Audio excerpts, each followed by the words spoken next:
Hi, welcome to this one again. It's window function season again. Now, in this one, we'll be looking at an average over, very much like the other window function. It helps you to, do some kind of aggregation as an extra column while you maintain the same level of granularity. But in this case here, we'll be using the average, function. And the average basically gives you an idea. So for instance, now maybe you would like to know how maybe a certain field relates.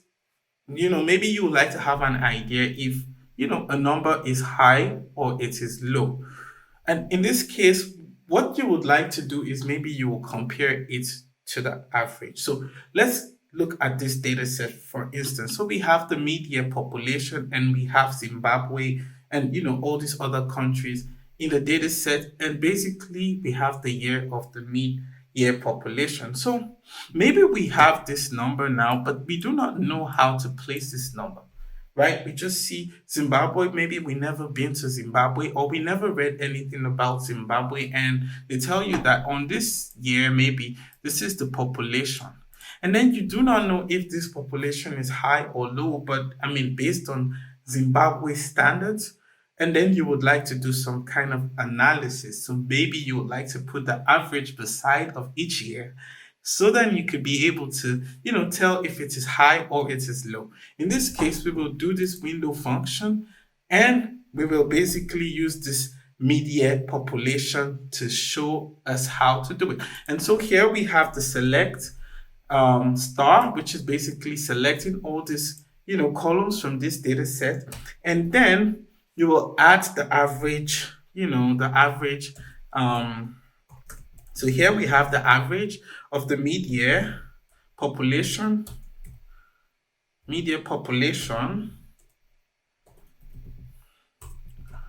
So here we would like to see the average media population for each country. I mean, over all the years, so that we could, at every row of the data set, we could just say, oh, this is relatively high or relatively low or kind of, near the average. So here basically we have the average media population over, and then we are basically partitioning by the country, right? This is what we want to group over. This is what we want to do some kind of comparison over.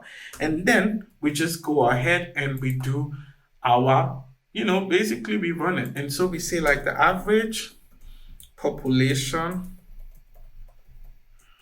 per country.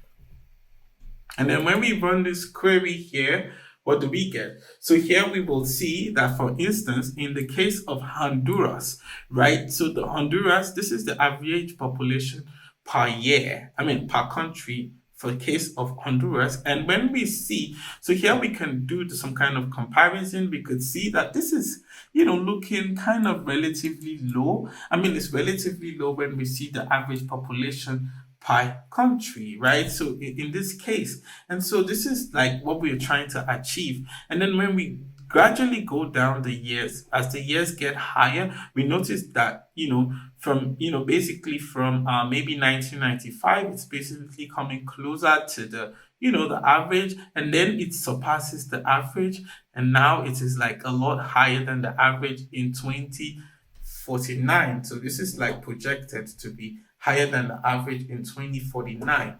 And this is just the idea of this type of analysis. And then you see it's basically done for all the countries. Although we put a limit of 1,000 rows, but this is just the idea of it. And this is another very strong window function that I think is very useful for analysis. So anyhow, we'll see you in the next one. Thank you, and subscribe to the channel, like the channel, share the videos with a friend, with a colleague, and let the gospel flow. See you on the next one. Bye bye.